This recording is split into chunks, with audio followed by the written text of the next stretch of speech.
Baik Bapak Ibu, saya sudah dapat video dari Ibu Irma, mungkin kita coba share dari laptop saya Bapak Ibu. Oke, tidak saya coba ya Ibu Irma. Baik Mbak Uli. Oke, mungkin kita akan coba dulu tadi ini dari, apakah layar saya sudah terlihat Ibu Irma? Ya. Oke, ini tadi video yang kurang baik ya Bu? Ya, video pertama. Oke, kita dengarkan. Ini saya minimize terlebih dahulu. Oke. Selamat pagi Bapak dan Ibu. Apakah suaranya terdengar Bapak Ibu? Selamat datang di tutorial perekaman mandiri video untuk dosen Universitas. Apabila terdengar? Oke, baik. Kita play ya Bapak Ibu. Oke, mohon dimatikan kembali. Siap. Selamat pagi Bapak dan Ibu. Selamat datang di tutorial perekaman mandiri video untuk dosen Universitas Indonesia. Pada video kali ini, kita akan mempelajari bagaimana membuat sebuah video agar video tersebut dapat nyaman dinikmati oleh banyak orang. Pada video kali ini adalah video mungkin Ibu Irma bisa juga menjelaskan noise-nya atau dari angle-nya seperti apa. Mungkin tadi suaranya belum sempat terdengar, error-nya seperti apa Bu kalau suara seperti ini? Baik, untuk video yang kita bisa di mute dulu Mbak Uli. Silahkan. Oke, untuk video pertama ini kalau kita dengar itu banyak suara-suara gangguan dari sekitar. Jadi ketika melakukan perekaman, suara narasumber itu tidak langsung masuk ke dalam mic, melainkan suara-suara lingkungan itu juga ikut masuk ke dalam mic, seperti itu. Oh, seperti itu. Kita play lagi ya Bu untuk mendengarkan lagi. Di mana sih noise-nya yang ada? Oke. Banyak orang. Pada video kali ini adalah video yang kurang baik atau kurang bagus untuk ditayangkan. Oh, jadi suara yang zzz, itu tadi adalah noise dari lingkungan sekitar ya Ibu? Iya, betul. Oke, baik. Sekarang kita lihat video yang kedua. Oke. Sembari menunggu ini saya mendownload, mohon Bapak Ibu di mute terlebih dahulu mikrofonnya. Oke, ini adalah video yang baik. Kita tunggu ya Bapak Ibu. Selamat pagi Bapak. Selamat pagi Bapak. Coba. Saya full screen. Maaf. Oke. Selamat pagi Bapak dan Ibu. Selamat datang di tutorial perekaman video. Ada koneksi, gangguan koneksi. Selamat datang di tutorial perekaman video. Sepertinya ada gangguan koneksi.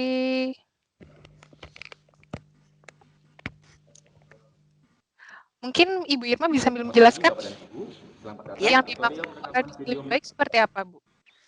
Baik, kalau di sini kita lihat, kita dengar ya, untuk sisi suara itu lebih jelas. Walaupun ada suara-suara gangguan dari sekitar, tapi suara dari narasumber itu tetap tertangkap dan dapat didengar dengan baik. Seperti itu, Mbak Uli. Oke, baik.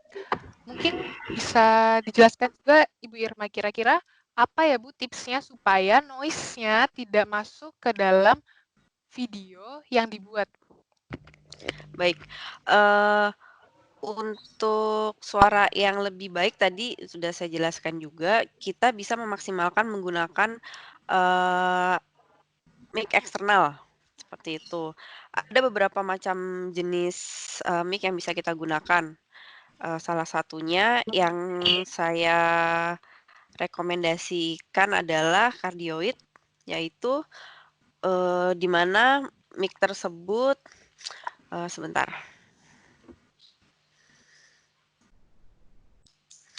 Di mana mic tersebut menangkap suara yang kebanyakan dari arah depan dan sedikit area bagian samping. Jadi di mic tersebut mengutamakan suara dari arah kemana mic diarahkan ke narasumber. Namun masih tersedia area untuk pergerakan mic dari kebisingan sekitar. Seperti itu Mbak Uli. Oh, baik, seperti itu. Mungkin tadi dari penjelasan video kita bisa melihat adanya perbedaan video 1 dan video 2. Mic apa namanya? Mic cardio ya, Ibu? Oke. Kardioid. Baik, cardioid. Ya. C-A-R-D-I-O-D, cardioid. Oke, baik. Terima kasih Bu Irma atas penjelasannya. Sekarang kita akan masuk ke pertanyaan dari Bapak Ibu dosen ya, Ibu Irma dan Ibu Novi. Tadi kita Baik. sudah membahas satu pertanyaan, kita akan lanjutkan ke pertanyaan berikutnya. Oke, ada pertanyaan dari Ibu Kuntarti. Mungkin ini pertanyaannya bisa dijawab oleh Ibu Novi dan Ibu Irma. Selain Microsoft 365, ada lagikah alat perekaman mandiri lainnya yang bisa digunakan? Mungkin dari Ibu Novi. Sebetulnya kalau browse itu lumayan banyak untuk bisa melakukan perekaman mandiri dengan aplikasi lain Bapak dan Ibu. Ada Camtasia, ada Powtoon, ada masih banyak macam-macam. Saya sendiri waktu itu baru pernah praktek itu pakai Powtoon. Cuma untuk yang lebih user friendly, yang memang di UI ini mudah didapat, yaitu dengan PPT recording ini Bapak dan Ibu. Oh, seperti itu. Baik, kalau dari Ibu Irma bagaimana, Bu? Baik, akan saya coba jawab. Untuk membuat video mandiri itu sebenarnya kita lihat juga tujuannya. Apabila ingin membuat video mandiri yang biasa kita fasilitasi di sini, selama diberlakukannya WFH, banyak narasumber-narasumber yang membuat rekaman sendiri menggunakan handphone atau smartphone. Jadi, kami memberikan panduan kepada narasumber yang ingin membuat video mandiri, kemudian beliau melakukan perekaman di rumah menggunakan handphone saja.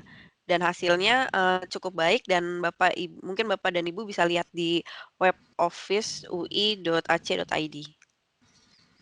Oke, baik. Terima kasih Ibu Novi dan Ibu Irma. Kita lanjutkan ke pertanyaan yang kedua ya, Ibu Novi dan Ibu Irma. Ya. Dikatakan Bagaimana Mbak Uli? Pertanyaan dari Bapak Fernandi, Bu. Oh iya. Dikatakan Microsoft 365 tidak disupport oleh Mac. Itu maksudnya seluruh fitur-fiturnya, termasuk untuk perekaman, itu nggak jalan ya, Bu? Iya, Mungkin betul. fitur apa yang tidak berjalan? Setahu saya videonya. Oke. Jadi kalau misalkan masih layar saja itu masih jalan ya, Ibu? Iya. Oke, berarti ketika Bapak dan Ibu menggunakan MacBook tidak bisa melakukan video perekaman yang muncul video di bawahnya. Bapak Ibu tetap bisa merekam suaranya saja. Oke, Bapak Ibu, kita lanjutkan pertanyaan selanjutnya. Oke, rekaman hari ini bisa diunduh di pjj.ui.ac.id. Oke, Ibu izin bertanya, ini dari Ibu Rizka Amalia. Ibu izin bertanya, untuk melihat file hasil record, di bagian mana ya, Bu? Bagaimana caranya? Terima kasih, Ibu Novi. Oke, jadi sebetulnya pilihan CVS itu, Bapak dan Ibu ada dua pilihan. Apakah mau menjadikan video utuh? Video itu tadi yang sudah saya jelaskan, disimpan sebagai Microsoft Stream atau diekspor menjadi bentuk video. Maka itu akan jadi satu video yang utuh. Nah, kemudian kalau hanya dalam bentuk PowerPoint juga bisa. Jadi save as seperti PowerPoint biasa. Itu nanti Bapak dan Ibu bisa melihat tampilan slide per slide seperti tampilan di PowerPoint. Seperti itu. Oke, jadi untuk cara penyimpanan bisa bermacam-macam, bisa langsung ke Microsoft Stream, bisa juga masuk ke dokumen komputer kita ya, Bu? Iya, betul. Nah, tergantung pilihan Bapak dan Ibu mau tampilan nanti mau seperti apa, mau video, betul-betul video, atau ya cukup di PowerPoint-nya saja juga dipersilahkan Bapak dan Ibu. Oke, baik. Terima kasih, Ibu. Ya. Kita lanjutkan ke pertanyaan selanjutnya. Oke, mengingat lagi untuk Bapak Ibu, kalau untuk rekaman akan kita upload di pjj.ui ui.ac.id. Rekaman webinar kali ini dan webinar yang akan datang. Kita lanjutkan pertanyaan selanjutnya.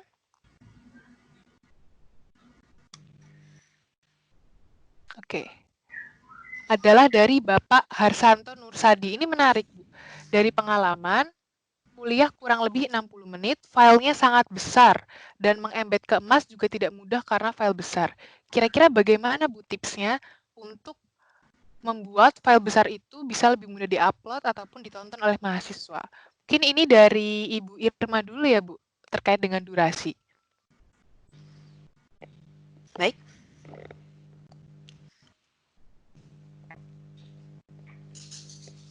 Maaf Mbak Uli, tadi kurang jelas, bisa diulang Mbak Uli? Oke, jadi bagaimana cara mengatasi video perkuliahan yang durasinya sangat panjang, sekitar 60 menit, supaya tidak berat? Baik, akan coba saya jawab. Untuk pengalaman dosen-dosen narasumber yang sudah membuat video pembelajaran untuk perkuliahannya, apabila videonya lebih dari 60 sampai 90 menit, beliau akan membagi menjadi part. Oke, Seperti itu. baik. Jadi memang harus dibagi, di-chunking per part-part seperti itu ya, Bu, agar Iya, lebih mudah dilihat dan mudah di-upload ya, Bu? Iya, betul seperti itu. Oke, terima kasih Ibu Irma. Kemudian pertanyaan lanjutnya ini mungkin cocok untuk Ibu Novi, yaitu dari Ibu Evi. PPT Microsoft 365 itu berbeda dengan PPT yang selama ini kita kenalkah, Bu? Tidak jauh berbeda Ibu, cuma di 365 ini kelebihannya ada fitur recording tadi Bapak dan Ibu. Gitu. Oke. Ya. Jadi salah satu yang membedakan dari PPT lain-lainnya adalah di fitur ini ada fitur recording yang bisa digunakan ya, Bu? Iya, betul. Oke, dan dilanjutkan dengan pertanyaan Bu Dewi, mengapa PPT lain tidak bisa? Karena memang PPT sebelumnya belum support untuk fitur recording ini, maka dari itu Bapak Ibu memerlukan Microsoft 365. Kita lanjut ke pertanyaan selanjutnya. Ini terkait webcam. Kalau webcam mungkin Mbak Ibu Irma cocok ini, Bu. Apakah ada webcam spesifik tertentu yang menghasilkan gambar baik? Dan apakah alat pencahayaan yang baik seperti ring light itu juga diperlukan? Baik, Mbak Uli. Ya. Akan saya coba jawab ya. Silakan. Untuk web eksternal itu sebenarnya sangat banyak jenisnya. Bapak dan Ibu bisa cari yang resolusinya itu 720 sampai 1080. Berikut untuk lighting, kita bisa menggunakan lighting standar. Yang penting peletakannya itu tepat, yaitu di belakang kamera. Jadi diusahakan lighting itu dari depan arah cahaya karena akan lebih kuat dibanding dari kiri atau sebelah kanan, seperti itu. Hindari pencahayaan dengan arah cahaya dari belakang karena bisa backlight seperti yang tadi sudah saya perlihatkan di video. Oke, baik. Jadi sebenarnya kalau tadi saya ulas kembali, kalau webcam itu yang penting ukurannya berapa Bu? Bu Irma bisa diulang kembali? 720 sampai 1080 Mbak Uli. Oke, mungkin bisa dicatat Bapak Ibu, 720 sampai 1080. Itu mungkin webcam yang bisa digunakan Bapak Ibu untuk mendapatkan hasil yang optimal. Iya, betul. Kemudian untuk tadi pencahayaan, mau berapapun kalau untuk ukuran pencahayaan ada standarnya kah, Bu? Kalau untuk ukuran pencahayaan, apabila berbicara standar itu kita harus meninjau dari ruangannya juga. Seperti itu. Jadi kalau menurut saya apabila ingin menaruh lighting tambahan bisa disesuaikan saja dengan jenis ruangan yang dipakai untuk merekam mandiri itu. Oke, berarti semakin besar ruangan, lighting yang diperlukan juga semakin banyak, semakin kecil juga semakin kecil ya Bu Irma? Baik. Oh ya Mbak Uli, untuk mau Ya, menambahkan, silakan. kalau dari kantor kami kita memakai Logitech 920 series. Mungkin bisa dicoba di googling webcamnya. Bisa saya ketikkan Bu, apa namanya? Logitech 920 series. 920 series. Ini webcam Ya. yang dipakai di DPA Di SDP. kantor DPA SDP. Mungkin Bapak dan Ibu ingin mencoba Oke. mengulasnya. Oke. Kita lanjutkan lagi pertanyaan berikutnya. Apakah Ibu Irma dan Ibu Novi masih bisa mendengar suara saya? Masih Mbak Uli. Oke, baik. Oke, ada yang bertanya aplikasi yang terbaik untuk pengguna Mac. Mungkin tadi sudah dijawab oleh Ibu Novi, bisa menggunakan Camtasia, Powtoon, ataupun kalau misalkan dari Mac tetap tidak nyaman, bisa menggunakan dari handphone. Seperti itu ya Ibu. Seperti itu Iya. ya Bapak. Oke. Kita lanjutkan. Ibu Sri Murni, Ibu Irma, berapa durasi video untuk bisa diupload ke emas? Mungkin kalau ke emas, bagaimana ini Bu? Mungkin durasi yang optimal kira-kira berapa Bu? Supaya tidak terlalu berat. Baik, untuk durasi. Untuk durasi video yang bisa diupload ke emas, biasanya kita sekitar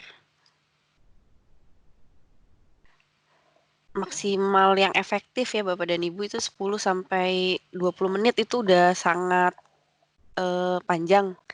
Jadi apabila bisa mencukupi 10 menit saja itu maksimalkan saja. Seperti itu. Mungkin terjawab ya Bapak maaf, terjawab ya Ibu Sri Murni. Kemudian ada pertanyaan lagi dari Bapak Fernandi. Mungkin ini untuk Ibu Novi. Kemarin teman mencoba merekam menggunakan Microsoft 365 dengan Windows. Mengapa hanya bisa merekam suara namun gambar tidak muncul, Bu? Bagaimana Mbak Uli, bisa diulang? Oke. Kemarin teman Bapak Fernandi mencoba merekam menggunakan Microsoft 365 dengan laptop Windows. Namun yang muncul hanya suara. Mengapa hal tersebut terjadi, Bu? Seharusnya tidak masalah ya. Kalau sepengalaman Mbak Uli bagaimana Mbak? Oke, mungkin kalau untuk ada error seperti itu, kita juga harus melihat apakah tombol yang dipencet sudah benar, apakah video webcam yang ada di laptop ataupun video eksternal itu sudah Berfungsi dengan terpasang baik dengan atau tidak? baik. Iya, betul. Jadi mungkin banyak faktor ya, Ibu ya? Iya, seharusnya sih dengan sudah adanya MiG 365 itu sudah bisa semuanya itu ya Mbak, Mbak Uli ya. Oke, baik. Tapi kita harus Ya, perhatikan faktor yang lain gitu. nah, ini ada menarik, ada masukan dari Ibu Wiwik. Ibu dan Bapak yang menggunakan Mac bisa melakukan recording dengan menggunakan Keynote. Oh Mungkin iya, Ibu Wiwik mau menjelaskan sedikit Bu mengenai Keynote ya. aplikasi Keynote ini.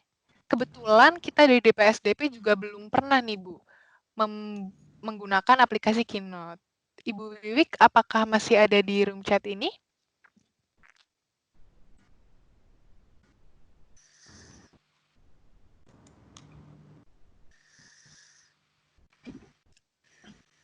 Ibu Wiwik, oke, sepertinya sudah tidak tersambung. Baik. Sepertinya sudah live. Oke, baik. Terima kasih. Kita lanjutkan lagi pertanyaan dari Ibu Arum. Bedanya di embed dan di upload apa ya, Ibu? Mungkin ini dari Ibu Novi ya, Bu? Iya, mungkin nanti Mbak Bedanya Irma embed juga dan bisa bantu ya bedanya. Kalau di upload ya berarti ada pilihan ini Ibu upload video langsung itu bentuknya file video. Tapi kalau di embed yang harus dimasukkan adalah link dari video tersebut. Misalkan Ibu memasukkan video dari YouTube. Nah, yang dimasukkan adalah linknya. Tapi kalau di-upload, video di YouTube tersebut harus di-download dulu, di-save dulu di PC atau laptop Ibu, baru habis itu di-upload di emas. Tapi kalau di embed itu cukup dengan linknya saja. Gitu. Oke, mungkin dari Ibu Irma ada tambahan? Cukup Mbak Uli. Oke, mungkin tadi kalau di embed adalah menggunakan linknya saja. Kalau di-upload berarti Ibu mengupload file yang ada di laptop ke misalkan YouTube ataupun Microsoft Stream tadi. Ya. Jadi perbedaannya di situ. Kita lanjutkan ya Ibu, pertanyaan dari Oh, ada pertanyaan juga dari Ibu Widyaningsih. Bisa dijelaskan bagaimana cara mengembed materi video pembelajaran agar linknya bisa kita share di Emas? Nah, sebenarnya link bagian mananya sih Ibu Novi ataupun Ibu Irma yang bisa digunakan untuk di-embed ke misalkan Emas ataupun website pembelajaran lainnya? Ini sepertinya harus ke pelatihan Emas juga dulu ya Mbak Uli ya, ketika untuk langsung dimasukkan kelas Emas. Mungkin pertanyaan dari ibunya sebenarnya link bagian mananya itu, Bu? Oh, Misalkan kalau oke. YouTube kan ada email, ada alamat yang di atas. Apakah alamat itukah yang nanti bisa di copy kemudian di paste? Oh iya, betul. Itu link yang dimaksud adalah alamat yang di atas yang mulai dari mungkin kalau ada tim helpdesk Emas di sini boleh bantu jawab ya. Ada alamat di atas itu kan maksudnya dari HTTPS sampai habis. Nah, itu yang diklik, yang dikopas untuk di-embed ke kelas Emas. Nah, betul Ibu. Jadi Iya. nanti yang di-copy adalah link yang paling atas yang biasanya kita tulis alamat misalkan youtube.com/apa, itulah yang Iya. nanti bisa di-embed ke Di kelas Emas atau di kelas. yang mana platform yang Bapak dan Ibu mau embed. Siap. Oke. Kemudian ada pertanyaan dari Bapak Nasron Azizan. Bisakah hasil unduh satu driver aplikasi 365 diinstal di laptop dan PC atau perlu 2 kali unduh? Oh, ini berarti terkait dengan instalasi ya, Pak. Untuk instalasi nanti bisa menghubungi DSTI UI. Kalau misalkan Bapak bingung kontaknya, Bapak bisa menghubungi helpdesk Mas terlebih dahulu untuk meminta kontak dari DSTI UI. Oke, ada pertanyaan dari Ibu Evi. Mbak Uli, saya masih bingung. Ini PPT yang ada di videonya atau video yang ada PPT-nya ya? Jadi tadi untuk perekaman mandiri itu sebenarnya PPT yang ada videonya atau video yang ada PPT-nya? Mungkin ini Bu Novi ya, Bu?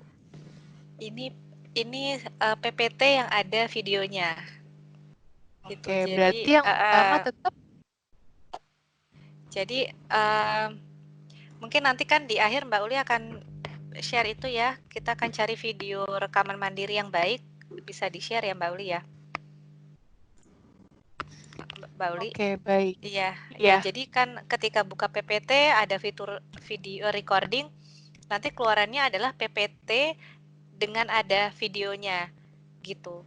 Jadi nanti begitu save as jadi video, ya itu tampilannya adalah wajah Bapak dan Ibu mungkin ada di bawah, di tengah atau di atas, dan di belakangnya adalah PPT materi Bapak dan Ibu. Begitu kurang lebih Oke, baik. gambarannya. Iya. Terima kasih, Bu Novi. Iya. Untuk tahapan-tahapan video recording tadi, akan kami share materinya setelah Bapak Ibu mengisi formulir evaluasi dan akan kita kirim ke email juga ya Bapak Ibu. Untuk rekamannya sekali lagi ada di pjj.ui.ac.id. Mbak, tanya boleh?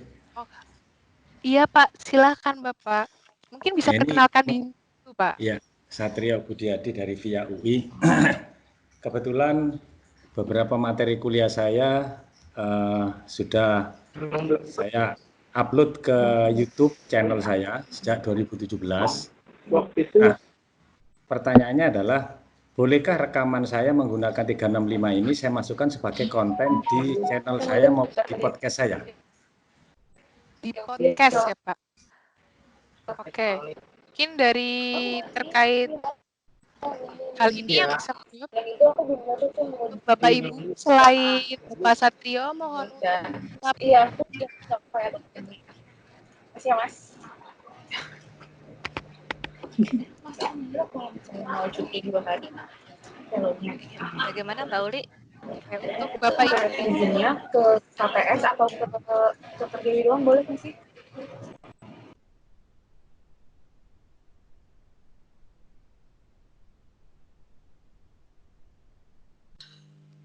Ya, bagaimana Mbak Uli?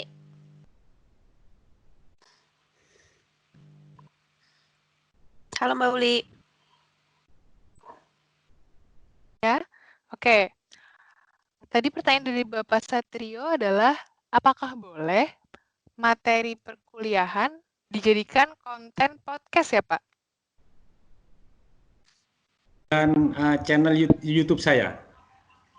Oh, jadi Bapak mengupload materi perkuliahan di channel YouTube Bapak? Iya. Oke, kira-kira bagaimana ini dari mungkin Bu Irma yang biasa mengurus tentang video-video di UI? Ya, baik Mbak Uli. Bapak Satrio, selamat siang. Selamat Kalau siang. saya boleh sharing, memang ada beberapa narasumber kita yang membuat materi pembelajaran untuk ditayangkan di website kita dan juga di YouTube Mandiri. Kalau yang sudah-sudah itu tidak masalah, yang penting mencantumkan copyright UI-nya. Seperti itu sih, Pak. Oh, berarti saya harus mencantumkan. Nah, ini yang mungkin saya kurang karena Ya, ya sejak 2017 saya waktu itu belum paham regulasi untuk tugas akhir. Saya kan project based learning. Nah, salah satunya adalah membuat YouTube dengan ketentuan 4C ya sesuai teori. Nah, setelah saya seleksi, saya wajibkan mahasiswa untuk upload ke link saya, channel saya. Nah, tambahan yang tadi ada apa tadi? copyright. Copyright-nya itu Pak. berupa apa ya? Logo atau apa? Tapi semuanya sebenarnya isinya menjual UI, menjual via UI karena saya ngajarnya di via kan. Semuanya saya sebutkan ini mata kuliah untuk via UI, ada title-nya gitu, Mbak. Masih kurang itu ya? Kalau saya boleh tahu Pak, untuk produksi pembuatan videonya itu apakah menggunakan fasilitas UI? Tidak sama sekali. Oh tidak, jadi memang benar-benar Sama mandiri sekali. ya? Menggunakan HP. Menggunakan HP Ya. dengan membawakan materi-materi perkuliahan. Iya, jadi materi kuliah itu saya menggunakan Flip Classroom. Materinya saya kasih dalam bentuk digital Flip Classroom, kemudian saya minta mereka menggunakan bahasa sendiri dengan 4 kriteria, yakni kontekstual, content, communication, code of conduct. Nah, setelah memenuhi kriteria saya, itu kan saya jadikan tugas UAS dengan menggunakan rubrik, ya kan? Nah, yang bagus itu saya upload ke channel saya. Nah, gitu. Saya takutnya nanti saya diprotes, takut ini apa ya? Saya ingin mengubah materi yang rumit itu bisa dinikmati oleh banyak orang dan mahasiswa bisa menyimpan untuk adik-adik kelasnya. Tolong buka senior kamu materinya ini, contohnya kamu bikin yang lain. Nah, seperti itu maksud saya sebetulnya itu. Oh, mungkin ke depannya kita bisa bekerja sama, Pak. Oh gitu ya. Saya pakai podcast dan YouTube. Satrio SBA channel. Boleh di chat Pak di meeting chat biar saya nanti coba mampir ke YouTube Bapak. Dikomentari Mbak ya. Saya kan bukan ahlinya ya. Bukan ahli di situ, jadi tolong dikomentari, kasih masukan supaya kami lebih baik. Karena kan kalau nggak salah UI menggunakan blended learning ya sekarang ya. Ya, terima kasih banyak. Ini sangat bermanfaat sekali nih. Sama-sama Bapak Satrio. Terima kasih Pak Satrio. Silakan Bapak tuliskan ya Pak nama YouTube Bapak, nama YouTube channel Bapak apa. Nanti dari tim office mungkin bisa melihat video Bapak dan bisa mengajukan kerjasama pembuatan konten pembelajaran dengan Bapak Satrio. Silahkan dituliskan. Begitu pula mungkin dari dosen-dosen Bapak Ibu yang mungkin memiliki YouTube channel untuk menyimpan pembelajarannya, mungkin bisa juga sekalian di-share di bawah supaya nanti dari tim office tahu nih ternyata ada dosen yang sudah membuat video pembelajaran yang memang baik dan mungkin bisa bekerja sama sebagai konten terbuka UI dan bisa bermanfaat untuk lebih banyak lagi, tidak hanya di satu fakultas, tapi bisa UI dan penonton lainnya. Mungkin Mbak Irma bisa jelaskan juga subscribernya Office UI sudah berapa Mbak? Supaya dosen-dosen juga tertarik untuk membuat konten terbuka. Untuk subscribernya YouTube kami itu saat ini sudah mencapai 24.000. 24.000. Ya. Nah, lumayan Bapak Ibu. Jadi kalau misalkan Bapak Ibu nih sudah mulai mengoleksi video-video pembelajaran yang mungkin wah ini bisa dinikmati satu Indonesia 24.000 orang. Ya, 24.000 bisa silahkan komen dulu di chatting di bawah, nanti Mbak Irma akan lihat-lihat YouTube Bapak. Baik, kita lanjutkan lagi ya Ibu. Menarik tadi sharing dari Pak Satrio. Kita lanjutkan dari pertanyaan Ibu Dewi Gayatri. Ini mungkin untuk Ibu Irma. Ya. Pakai apa untuk mengurangi noise bila ingin membuat video di luar ruangan? Nah, ini apa tuh, Mbak? Tips untuk video di luar ruangan. Untuk tips mungkin bisa kembali menggunakan mic yang tadi saya rekomendasikan. Mic cardioid ya? Iya, betul sekali. Kalau selain itu ada tambahan lain kah? Ibu mungkin kalau misal di luar ruangan, selain ada suara, biasa ada gangguan cahaya ataupun gangguan latar, itu bagaimana memilihnya ya, Ibu? Balik lagi, biasanya kalau untuk video pembelajaran itu disesuaikan dengan materinya juga, karena kemarin, kebetulan ada narasumber yang membuat video tentang matahari. Jadinya berjemur di bawah matahari itu baiknya seperti apa. Nah, beliau itu minta izin untuk, "Mbak Irma boleh nggak saya membuat videonya dengan latar halaman, atau pepohonan?" Kalau menurut saya itu tidak apa, namun bisa diperhatikan kemarin itu bapak narasumbernya ternyata memakai baju hijau. Nah, kalau menurut saya itu mohon dihindari karena latarnya sudah banyak hijau, bapaknya menggunakan baju hijau, jadi, untuk penonton akan mengurangi fokus, seperti itu. Untuk cahaya, sebenarnya cahaya alami itu baik, tinggal bagaimana memposisikan kamera yang, akan dipakai, seperti itu. Lalu untuk noise itu sebenarnya sulit ya dihindari apabila di luar. Kami pun jika memproduksi suatu video di luar, itu benar-benar menunggu silent dan apabila ada, suara bising atau suara azan pun ya kami berhenti gitu. Karena walaupun mic-nya itu sudah, menggunakan yang baik, namun, kita hindari saja suara-suara seperti itu dengan break dulu syutingnya. Seperti itu, Mbak Uli. Baik, jadi lumayan besar tantangannya apabila kita memang mau merekam video pembelajaran di luar ruangan ya, Mbak? Iya, betul. Oke, jadi maka dari itu mungkin dengan Microsoft PowerPoint 365 ini kita bisa tetap merekam secara baik ataupun secara baik di dalam ruangan tanpa harus take video di luar ruangan. Karena kita juga bisa, Bu, ganti PPT-nya. Misalkan Ibu mau menjelaskan tentang matahari ataupun tentang hal-hal terkait alam, PPT-nya bisa dikondisikan, dikasih gambar alam, kemudian nanti muncul video dari Ibu. Mungkin salah satu alternatif pilihannya apabila terlalu sulit untuk mengkondisikan rekaman di luar ruangan. Dari Pak Wibowo, tutorial di fakultas kelihatannya perlu dilakukan. Baik Pak, terima kasih atas masukannya. Nanti kami akan beritahukan ke tim dari DPSDP untuk mungkin mengidekan melakukan pelatihan tutorial di fakultas-fakultas. Mic apa tadi namanya? Mic cardioid, Bapak Ibu? Cardioid. Mic cardioid. Saya sudah send di bawah mic cardioid. Oke. Kemudian ada pertanyaan lagi dari ada Pak Satrio sudah. Oke. Kalau untuk ring light, Ibu Irma, ada pertanyaan dari Ibu Dewi juga. Apakah biasanya DPSDP menggunakan ring light? Kalau misalkan menggunakan, kira-kira ukuran berapa ya, Pak? Atau Ibu? Kalau untuk DPASDP kami menggunakan lampu bukan ring light. Kita menggunakan lampu tembak profesional untuk di studio. Nah, itu apabila melakukan, perekaman di dalam studio, di indoor. Namun ketika kita melakukan perekaman di luar studio atau di lingkungan sekitar UI, biasanya kita menggunakan cahaya alami saja. Tinggal mengatur peletakan narasumber dan kamera, seperti itu, Mbak Uli. Jadi untuk, ring light, kami tidak menggunakannya, cuman tadi saya lihat sekilas Mas Moko sharing, penggunaan ring light di rumah beliau. Seperti itu. Jadi mungkin Mas Moko yang bisa menjelaskan mungkin, Mbak Uli.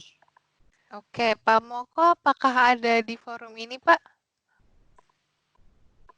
Mungkin Pak Moko juga tadi sudah membalas beberapa komentar melalui komentar-komentar di kolom chat. Mungkin Jadi kalau boleh menambahkan Mbak Uli, tadi ada kan Pak saya Moko sharing tadi tuh. sepertinya suara. Oh iya, ada Ya, suaranya Pak Moko. Untuk yang silakan Pak tadi Moko. lighting ring itu kan saya bilang di PPT bisa menggunakan lighting sederhana tambahan. Ya, itu salah satu bentuk dari contoh lighting sederhana tersebut Mbak Uli gitu. Oke, baik. Terima kasih Bu Irma. Pak Moko mungkin Pak mau menambahkan terkait ring light?